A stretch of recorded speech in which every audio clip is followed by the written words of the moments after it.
Nós vamos abrir mais uma vez, como a gente já tem feito ao longo desse ano, na primeira carta de Pedro, no capítulo de número 3. Nós paramos no versículo 7. Nós vamos dar sequência, para o versículo de número 8. E leremos até o versículo 12, ficando um bloco maior restante, os versículos 13 a 22, para a gente encerrar o capítulo 3.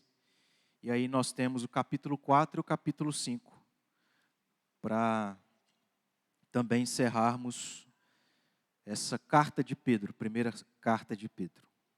Capítulo de número 3, a partir do versículo 8, leremos até o versículo 12, que diz assim: finalmente, sede todos de igual ânimo, compadecidos, fraternalmente amigos, misericordiosos, humildes, não pagando mal por mal ou injúria por injúria, antes pelo contrário, bem dizendo, pois para isto mesmo fostes chamados, a fim de receberdes bênção por herança, pois quem quer amar a vida e ver dias felizes, refreie a língua do mal, evite que os seus lábios falem dolosamente, aparte-se do mal, pratique o que é bom, busque a paz e empenhe-se por alcançá-la, porque os olhos do Senhor repousam sobre os justos e os seus ouvidos estão abertos às súplicas, mas o rosto do Senhor está contra aqueles que praticam males.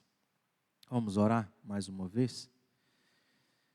É a palavra de Deus, é Deus desejando falar conosco e a gente precisa. Então ore para que Deus fale ao seu coração em nome de Jesus.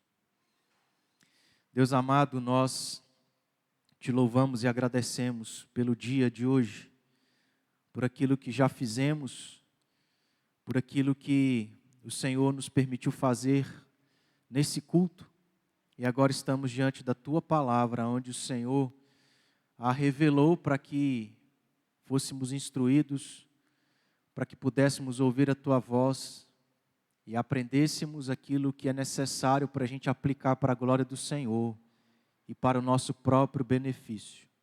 Que assim seja, meu Deus, que o Senhor tenha misericórdia, que o Teu Espírito Santo ministre ao nosso coração.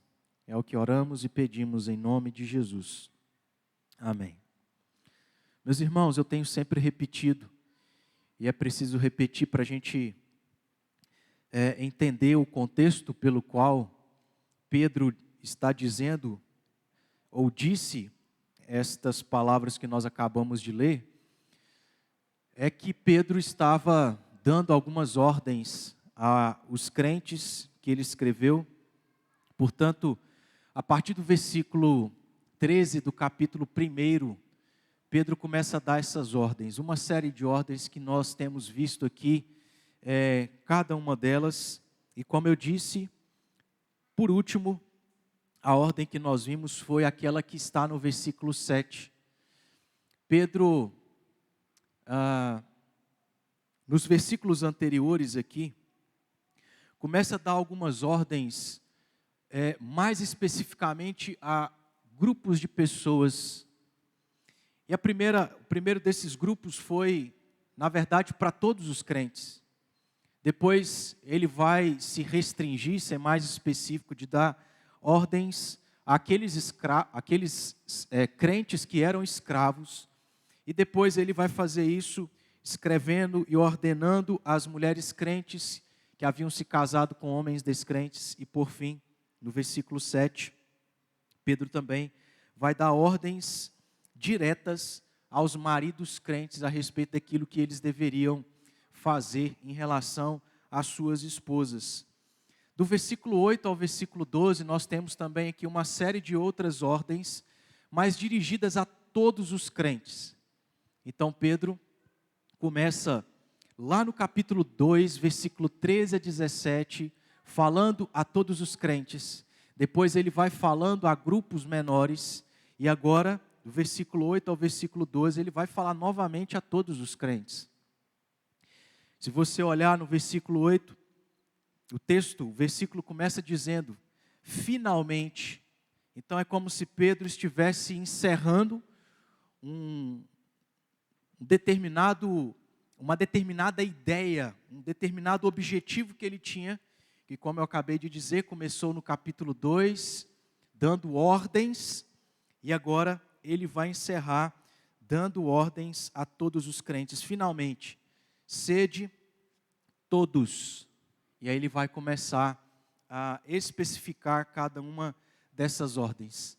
Então, ainda que Pedro tivesse dado ordens específicas a crentes escravos, a mulheres crentes casadas com descrentes, a maridos crentes, agora ele não está falando a um grupo em específico mais, mas ele está se referindo a todos.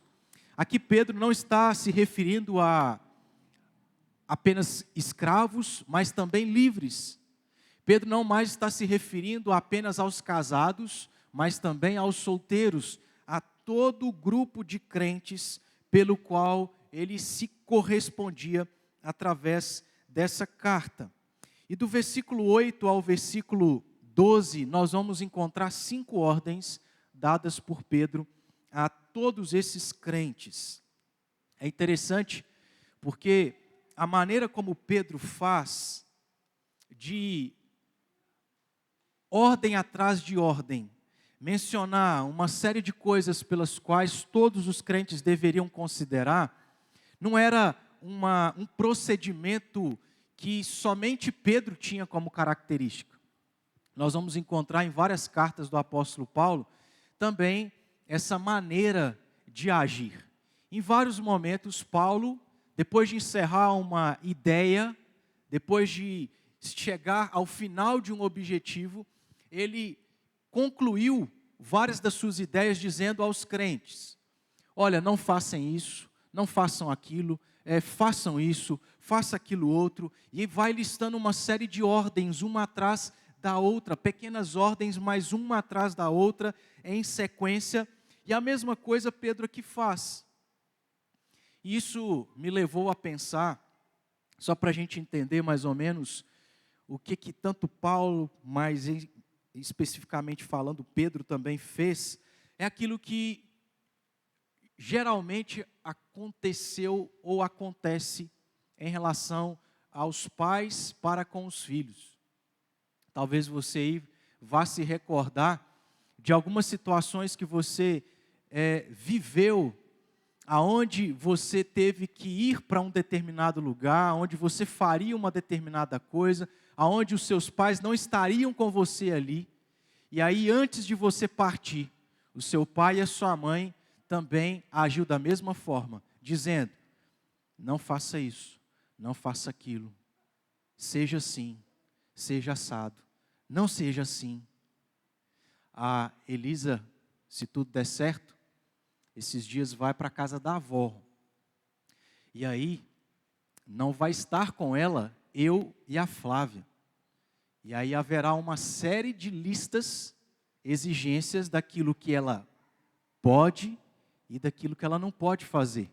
É mais ou menos isso que tanto Paulo como outros apóstolos, e mais especificamente aqui na carta de Pedro, esse apóstolo também fez com esses crentes. Ele está por encerrar a sua carta, e aqui depois de uma série de ordens, aonde ele descreve, ele detalha coisas relacionadas a essas ordens, ele, uma atrás da outra, em sequência, vai aqui dizer: crentes, sejam assim, façam isso, não façam aquilo, e aí por diante.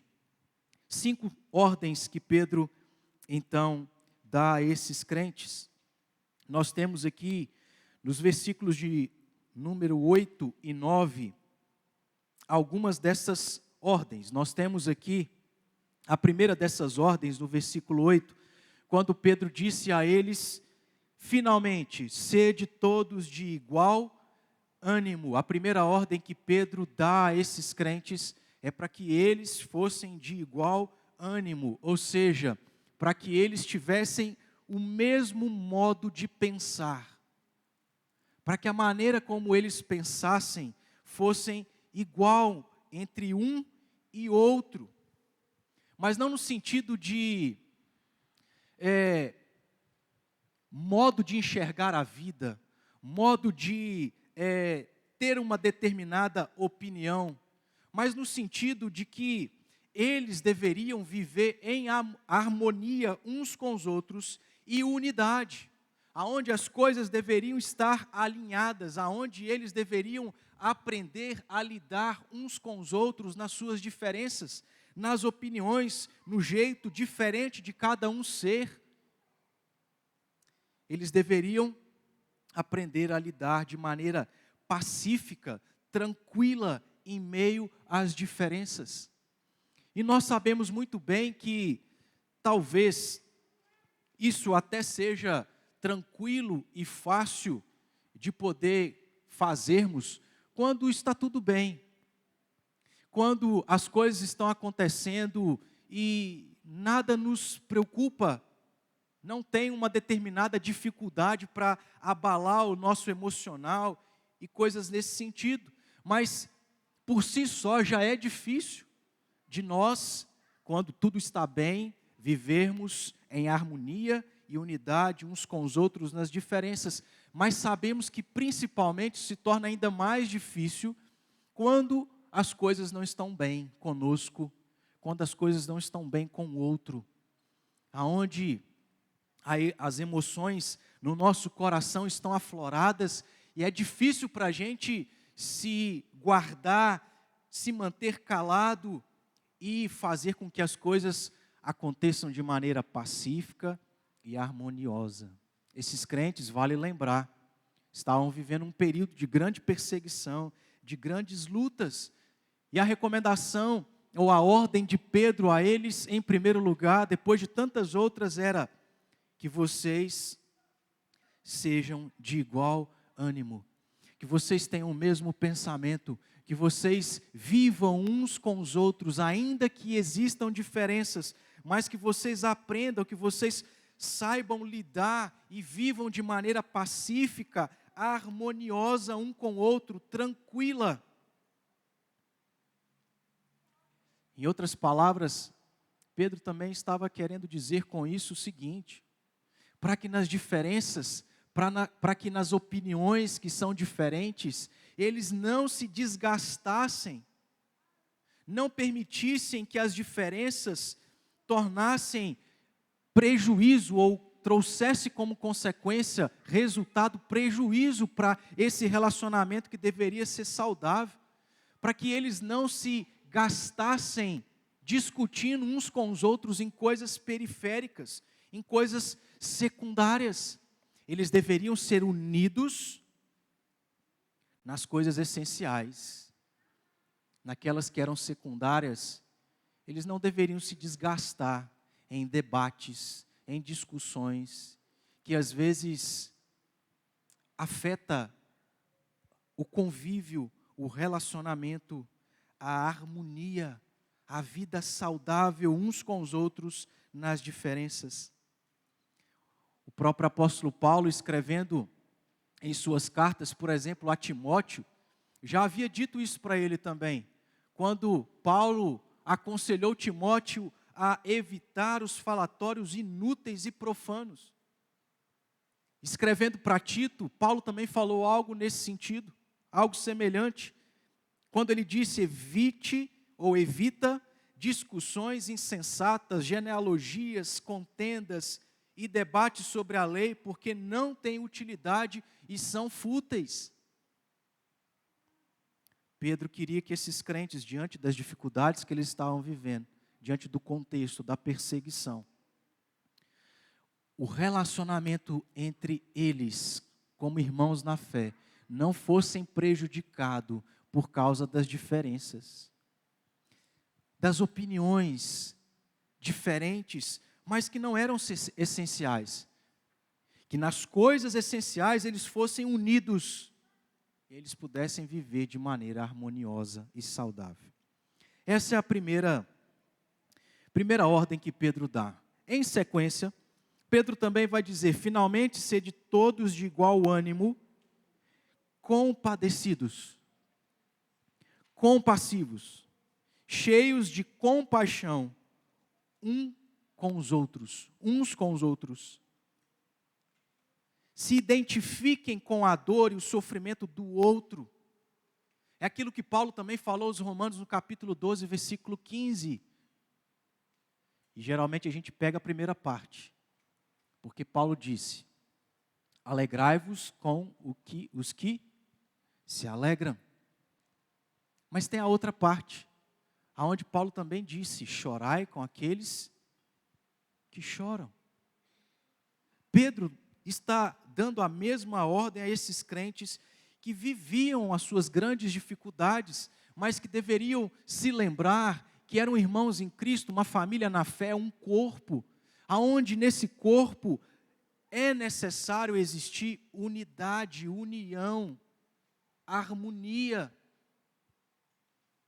lidar com as diferenças, não se preocupar apenas com as próprias dificuldades, com as próprias lutas, mas se compadecer, ter compaixão do outro que também sofre, chorar com os que choram.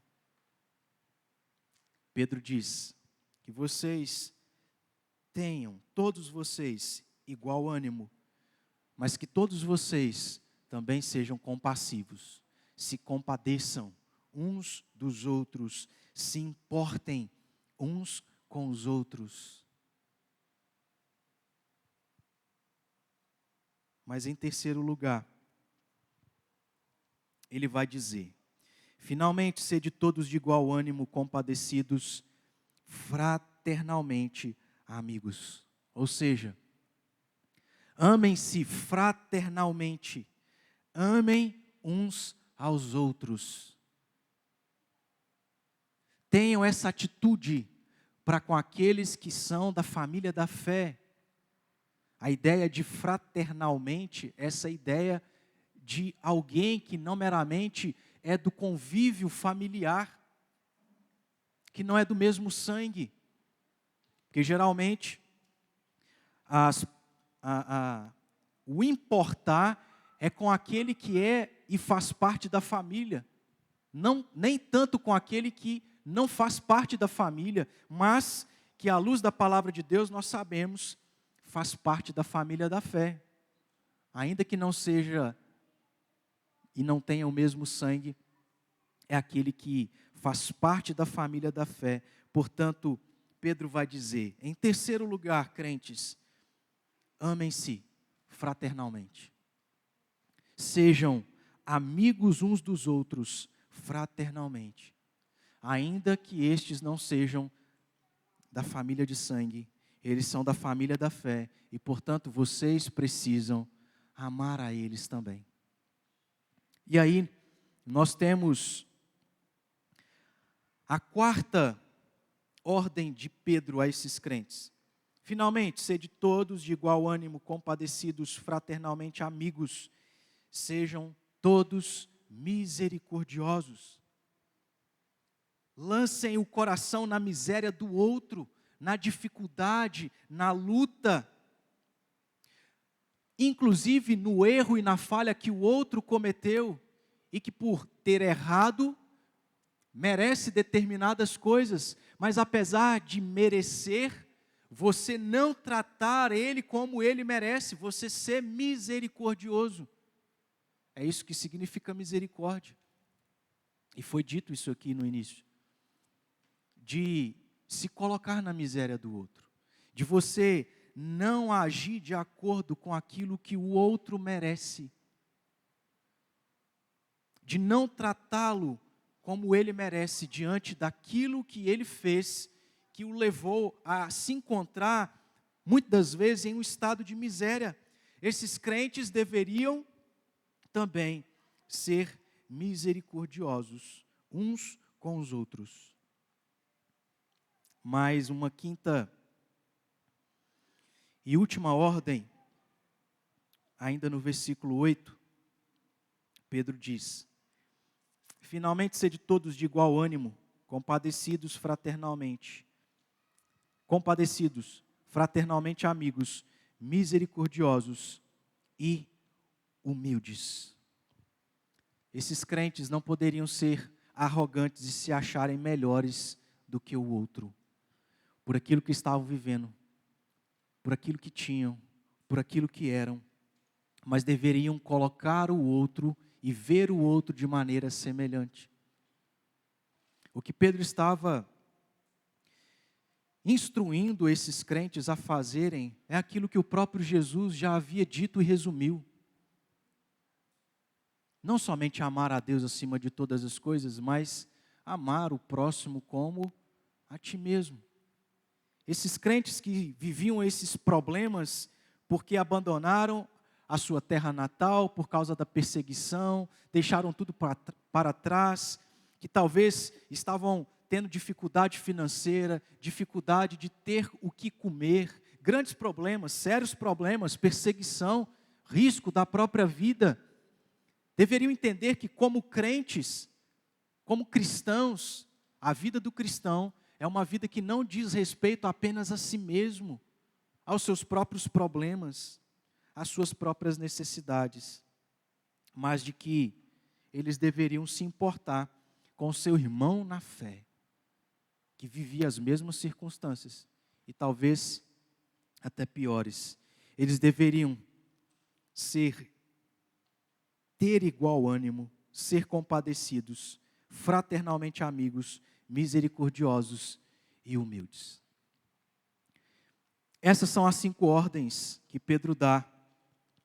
Mas nós temos aqui no versículo 9 uma outra ordem. E essa ordem, Pedro fala de uma maneira negativa e de uma maneira positiva. Porque ele diz aí no versículo 9: não pagando o mal por mal ou injúria por injúria. Então, o que eles não deveriam fazer? Não pagar o mal com o mal e não injuriar com injúria. O que eles deveriam fazer em contraste a isso? Antes, pelo contrário, vocês precisam bem dizer. Então, ele diz: todos sejam de igual ânimo, sejam compadecidos, fraternalmente amigos, sejam misericordiosos, sejam humildes, mas não tratem o seu próximo da mesma maneira como ele tem te tratado. Não pague o mal com o mal. Se eles estão injuriando vocês, não injuriem eles também. Então não façam isso, mas façam o contrário. Que vocês possam falar o bem, que vocês possam fazer o bem, que as palavras de vocês sejam palavras boas, que as palavras de vocês sejam palavras de bênção para com aqueles que, apesar de estarem fazendo mal, devem receber de vocês o bem. Pedro entende a situação que esses crentes se encontravam. Ele entende que é delicado, ele entende que é difícil, ele entende porque ele era um pecador, ele sabe aquilo que é natural e é a tendência do coração humano de fazer diante de tamanha dificuldade que esses crentes enfrentavam. Por isso ele tem como objetivo, da parte de Deus, instruir e ordenar o que eles deveriam fazer da maneira correta diante de tudo isso. Por fim, irmãos, nós temos ainda no versículo 9, um motivo pelo qual Pedro diz o porquê que esses crentes deveriam fazer essas 6, ou obedecer essas 6 ordens.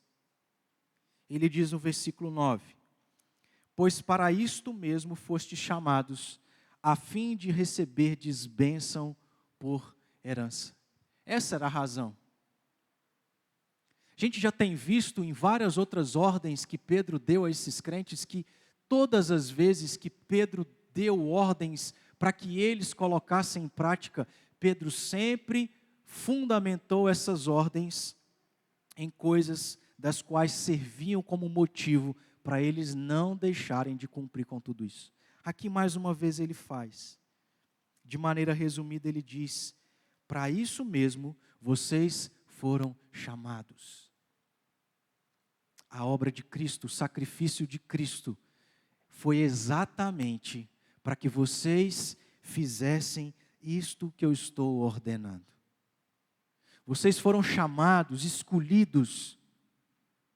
Vocês foram salvos.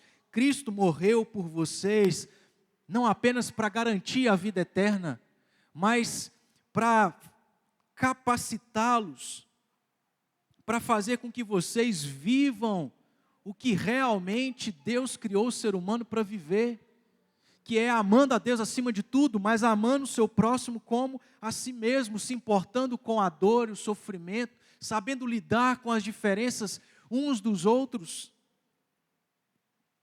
Para isso mesmo foste chamados. E aí Pedro diz, foste chamados, porque o objetivo em agirem assim, é receberdes bênção por herança. Pedro argumenta dessa maneira resumida, mas ele fundamenta esse argumento na própria Escritura. Se você abrir no Salmo de número 34, nos versículos 12 a 16, o que Pedro está dizendo aqui, nos versículos 10, 11 e 12, são as mesmas coisas que aparecem no Salmo 34, versículos 12 a 16. Ele se apropria de algo que foi dito no passado, da parte de Deus, por meio de um servo dele, que estava no livro dos Salmos, para dizer que a ordem que ele estava dando estava fundamentada na própria vontade de Deus para eles, que inclusive já havia sido revelada no passado.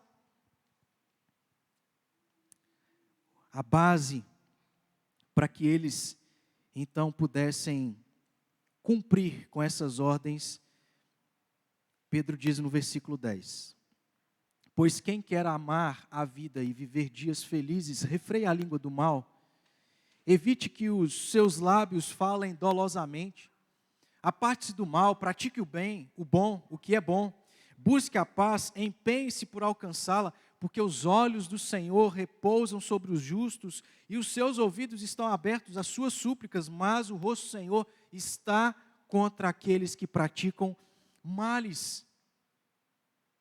O que Pedro encerra dizendo a esses crentes para encorajá-los a obedecê-lo nessas ordens, de se importar com o próximo, de agir como um cristão deve agir, mesmo diante da dificuldade, da luta e da perseguição, é que tudo o que Pedro estava ordenando era a vontade de Deus para eles. A vontade de Deus para nós é que a gente faça o bem. É que independentemente da circunstância, é que independentemente se as coisas estão fáceis ou difíceis, o cristão deve fazer a vontade de Deus. E a vontade de Deus é que o crente faça aquilo que é bom. Que ele não apenas procure o que é bom para si mesmo, mas que inclusive ele faça o bem para outras pessoas que precisam receber o bem. Que eles façam o bem, inclusive aqueles que fazem o mal. Essa é a vontade de Deus.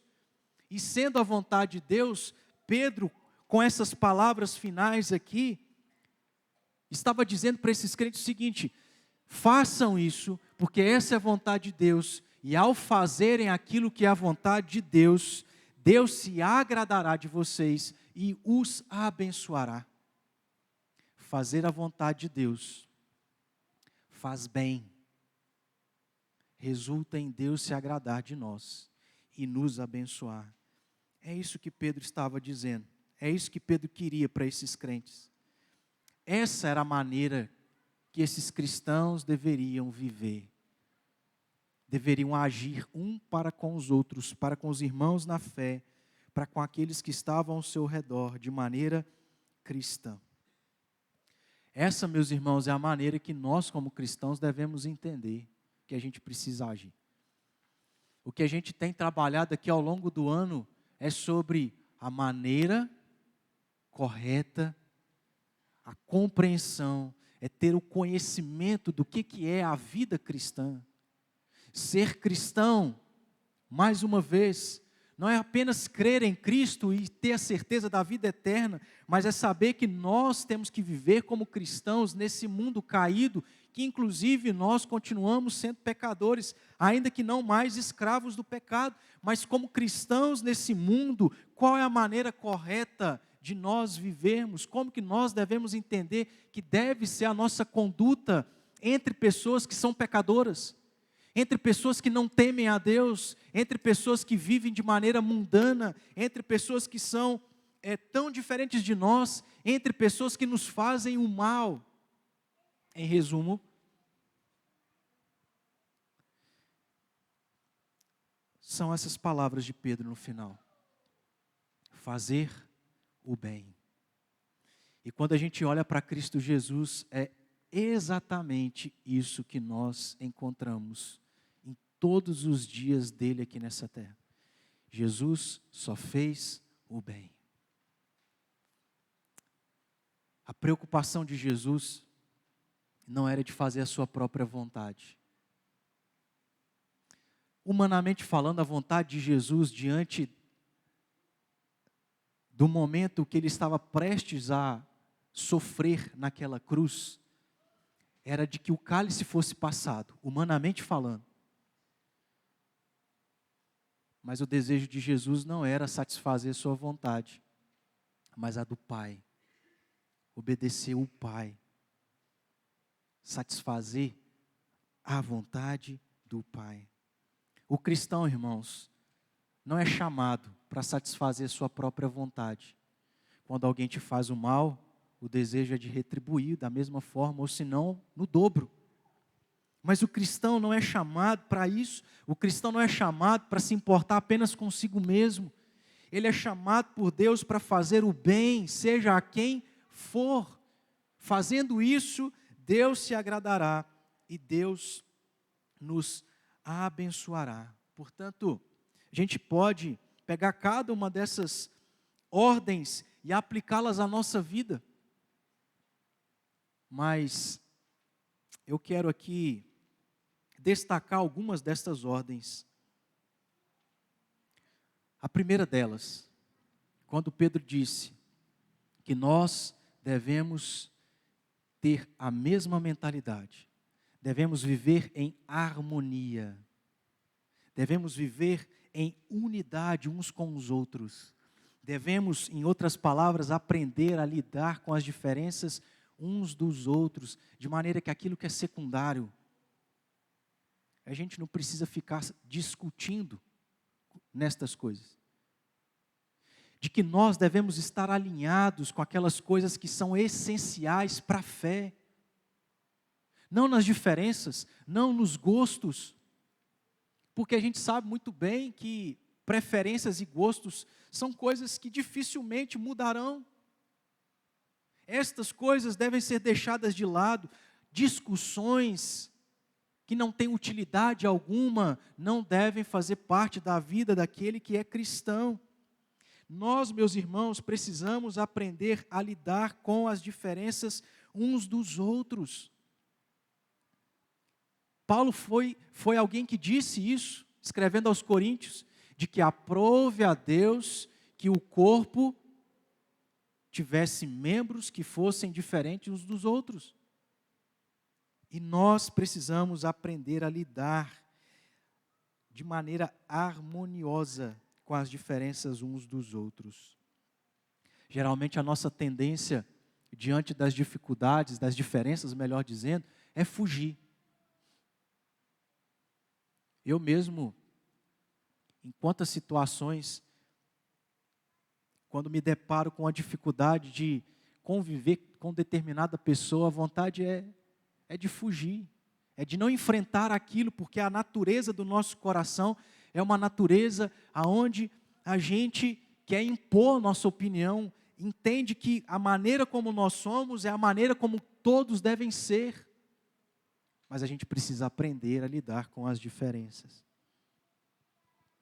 Uma segunda coisa que eu quero aplicar é que nós também precisamos ser misericordiosos uns com os outros. no sentido de que nós precisamos aprender a lidar com os defeitos, com as falhas e os pecados uns dos outros.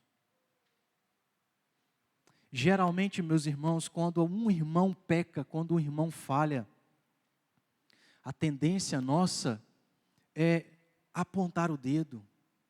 A tendência nossa é olhar para nós e nos sentirmos superiores. A tendência é nós não caminharmos com a pessoa. A tendência é nós não entendermos que pecado não é algo que a gente precisa apoiar.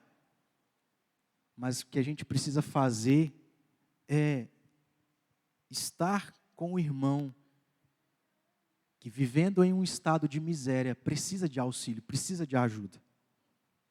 Mas nem sempre nós sabemos lidar com o pecado do outro.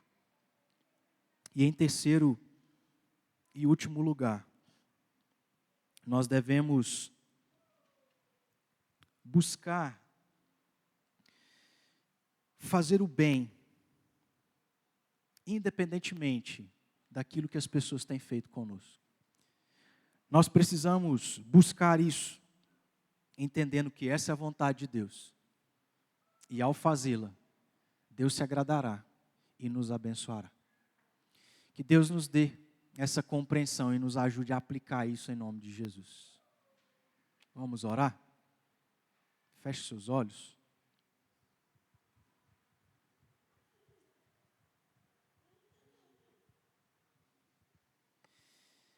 Deus amado, nós nos colocamos na Tua presença mais uma vez e reconhecemos, ó Deus, que somos todos pecadores, cheios de dificuldades. Mas obrigado por Tua palavra que é instrutiva, que fala aos nossos corações, que trata conosco, ó Deus, naquilo que nós temos dificuldade, como esses crentes do passado também tiveram e precisaram ser advertidos de que, ó Deus, nós precisamos fazer o bem como Cristo, Teu Filho Jesus, fez por nós. De que nós, ó Deus, precisamos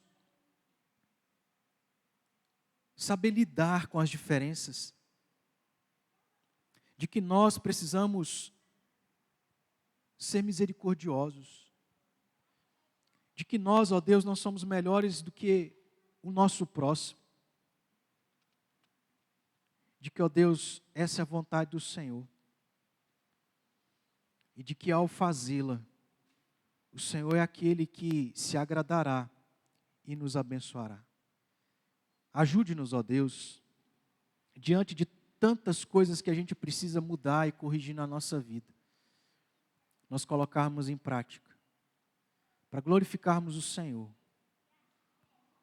e para sermos felizes, ó Deus, realizando aquilo que é a vontade do Senhor.